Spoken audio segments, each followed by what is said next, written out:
पता नहीं सर को क्या हो गया है, अल्लाह करे कुछ ना हो।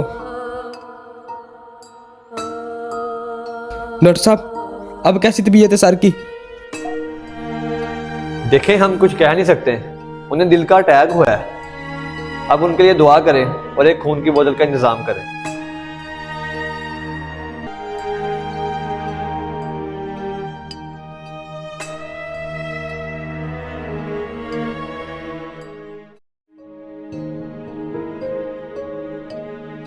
डॉक्टर साहब कैसी है सर?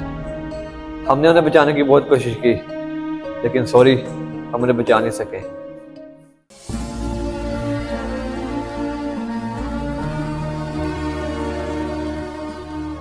तो जैसा कि आपने इस वीडियो में देखा कि मौत का कोई वक्त मुकर्रर नहीं होता, वो किसी भी वक्त आ सकती है। सबका पैसा जरूर इसी दुनिया में रह जाता है।